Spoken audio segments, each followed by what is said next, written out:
All right, guys, let's get to the latest drama with the Lakers. We all thought LeBron's old coach, Ty Lue, would be the next head coach, but yesterday, Lue decided to pass on the job. Reportedly, the Lakers only offered Lue a 3-year, $18 million deal, but he demanded a 5-year deal, and the team wanted Lue to hire Jason Kidd as one of his assistants. So now the Lakers are back to looking for a head coach. They're expected to interview Lionel Hollins, Frank Vogel, Mike Woodson.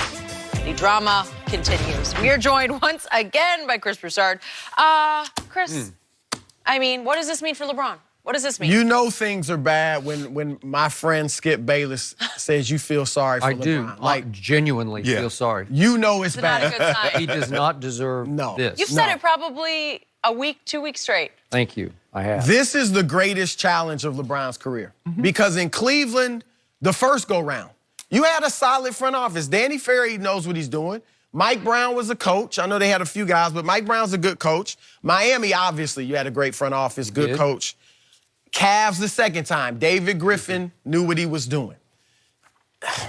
This, I mean, when you thought it couldn't get any worse, this is horrible. They make the Knicks of yesteryear, like a few years ago, look like, you know, the Daryl Morey and the Spurs, and R.C. Buford and the Spurs.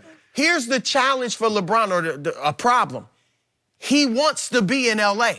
We know he came here for basketball is one of the reasons, but also family, where my boy's going to go to high school, and obviously got great business interests. And there's nothing wrong with that. Like, we all make decisions based on a lot of different things. And lifestyle. It's just it's a great place. And so he doesn't want out. Right. So this is what I think LeBron has to do. You might get Jason Kidd, okay? Frank Vogel, who I think is a good coach, I don't think he would get LeBron's respect. I don't think they should bring him in, but hey, who knows what they're going to do. But you might get Jason Kidd. LeBron has said he's going to recruit. If I'm LeBron, we don't know what's going to happen with KD and the injury, but I'm bypassing KD, I'm bypassing Kawhi, because I don't think those are really realistic. No, I ain't bypassing. I'm going full in, because you know when you get recruited, you want to know, you the one I want. You're not one of three. You're not my second choice. You're the one. Go all in on Kyrie. He should be going to visit Kyrie today. Yeah. You know, give him time, give him space if that's what he wants. And flying back, so you don't even worry about that. Don't fly back with them. Right. Like, go all, because Kyrie, as you said, is a number 2. Now, it's not an insult. Kyrie is a stone-cold killer, closer, going to be a Hall of Famer most likely. But he's a number 2, and that's fine. Okay? But, and I know it would be humbling for Kyrie. It would look humbling. But here's the other thing. LeBron hasn't won anything without Kyrie either. So I get it. We know LeBron's the better player. He did get to the finals without Kyrie. But you need him too. And if I'm LeBron, I'm selling it if he does get Kyrie. I think it's a long shot, but if he got him. And I'm LeBron, when I talk to the press, I'm like, look, we a great tandem. I need him. And we fight, you know, sometimes you don't realize what you, like, don't sell it as, you know, I'm the man, he came back to me, or don't even ignore that. Address it and be like, I need Kyrie. Y'all say he needs me, I need him too. If I can't get Kyrie, I'm going after Kemba Walker. Hard. Now, I know I felt the same way. He's not Kyrie, and maybe he's not. But this is what we have to ask ourselves. If Kyrie had never teamed up with LeBron, what would we think of him? He'd be a perennial all-star, but would he win? No. We might look at him just like we look at Kemba Walker. Great individual talent. At least Kemba got to Charlotte to the playoffs a couple of times. Right. Kyrie never did that. So I'm just saying, and then I'm looking at Marcus Morris. I'm looking at Bogdan Bogdanovic in Indiana, like shooters. And here's the final point. LeBron James, and I know LeBron's a victim of knowing too much. History, because he's a historian of the game, and his own personal experiences tell you need other stars. You need other stars to win. Okay?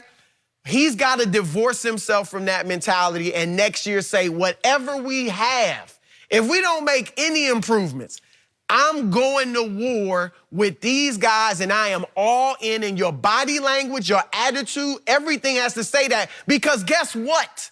The Portland Trail Blazers, without a second star as good as C.J. McCollum is. Or the Denver Nuggets without a second star as much as Jamal Murray is emerging. Are going, one of them is going to the Western Conference Finals. True. So you can't tell me a healthy LeBron James with whatever don't have a chance? Especially if Golden State, if Durant leaves or is injured, whatever. He's going to have to reinvest emotionally. Yes, He's going to have to show everybody, I'm here to do this. Not that over there and that over there. I'm going to do this. Right. So that's what I think. We might not get anybody, and you want LeBron. Well, what else is he going to do? Okay over there? I mean, is he going to sulk for the next 3 years? I'm just saying, like, he has to. If he don't get a superstar, I see an Appomattox Courthouse in Virginia. I see a surrender. General Lee, when he walked in there, Ulysses S. Grant said, we done. Come on, Chris, you know What's he supposed to do? What does that mean? I don't even know what that means. You compared LeBron James to Robert E. Lee. No, I'm saying he goes surrender. Okay, if they don't get, let's say they don't get a great player. We'll get Kimber. We can get Kimber. But it's all right, though, to surrender? We can get Kimber. Okay. We get Kimber. Michael can't pay him $250. Can't pay him $250. No, he shouldn't. Because he damned if he do, damned if he don't. You know what I'm saying? But we've come all the way from KD and the guy up in Toronto down to, Kimba and Marcus It's Morris still a and K. Bogdanovich. No, I'm just, look, but hold on. Okay. In Milwaukee, now Giannis doesn't know what LeBron knows, right? He hasn't been to the mountain, kept hitting that ceiling without a second star. But does he have a second star? Well, in the East, does Toronto have a second star? LeBron would be in the Eastern Conference Finals in the East. Milwaukee might win it all. He would be, I would agree. This year? Yep. I don't know. It's a different East now. Yeah. You mean if he had Cleveland intact from last year? Like if he stayed in Cleveland and they basically had the same team? And by the way, you're talking about front office stability. You guys were talking about Dan Gilbert last year at the trade deadline as the executive of the year for all the moves he made. Wow. When he got all the Lakers. Yeah, but you see how George Hill playing for Milwaukee? Right. Where was that George Hill in Cleveland, Skip? And Rodney Hood. You see Rodney Hood, what he did? That's why LeBron deferred to him in the golden moment. He had his shot at Oracle. Man, go ahead, Skip. This year, George Hill would have made that layup. He would have went up and dunked it on the... You see him catch the lob? George Hill was dominating. Yes, but you see... Against what's left of the box. You see what I'm saying? Milwaukee doesn't have a second star. Toronto doesn't have a second star. But those two leaders are bought in. I'm not saying the Lakers will win, but he has to do what you said. Middleton made the All-Star team. Does that qualify as... It's like Mo Williams made it with LeBron. And Siakam seems to be on his way to making something. Okay, he is, definitely.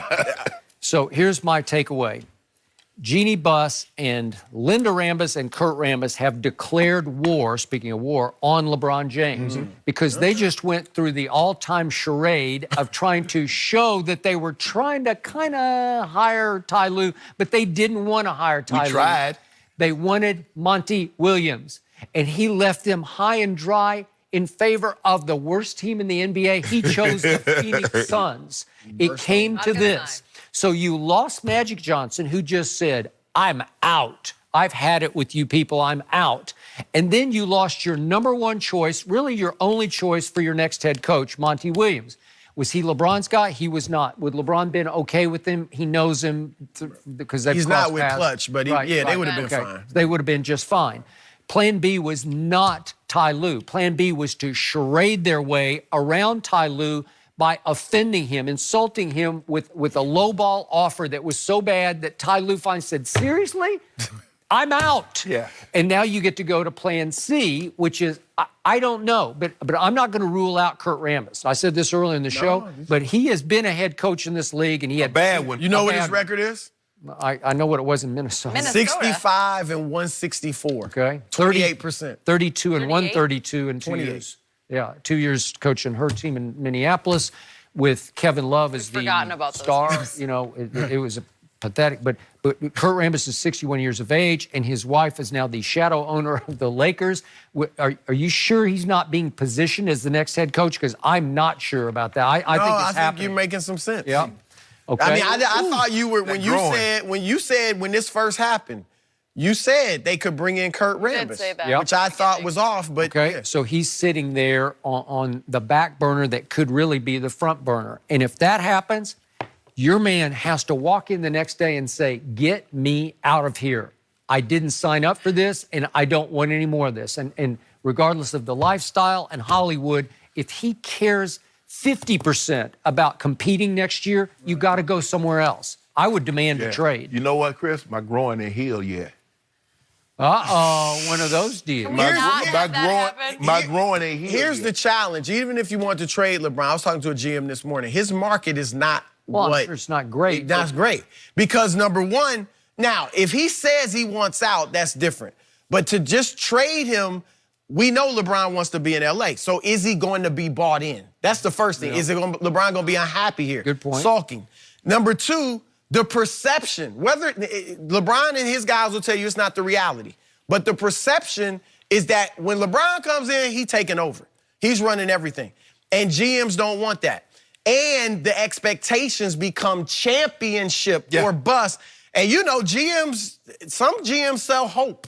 You know, they sell, we got draft picks, we got a future. And that pressure, if you don't win that championship with LeBron, you might lose your job. And then fourthly, we'll see. But there are a lot of executives around the league that feel like LeBron's not quite what he used to be. And defensively, we know he's not. But they're looking at like, yeah, he's still great, but he's not what he was a couple years ago. Hypothetically, if right now Danny Ainge traded for LeBron James and said, I want you to run our show, I want you to orchestrate it as our point guard, with all the kids that they have who probably got Kyrie this year because he was dominating the ball and taking a lot of bad shots. Would those kids start to rise and shine, you do have lots of You capital. have to give them up, Skip. You have to give up some of them to get LeBron. Okay, maybe, but you got draft picks that you can give up. And you still got cap room in which you could go out if you had LeBron, and you might be able to go get somebody and else. You might be able to coach Kyrie to come back. Two places make sense to me. Boston, that's a good idea. And that's a great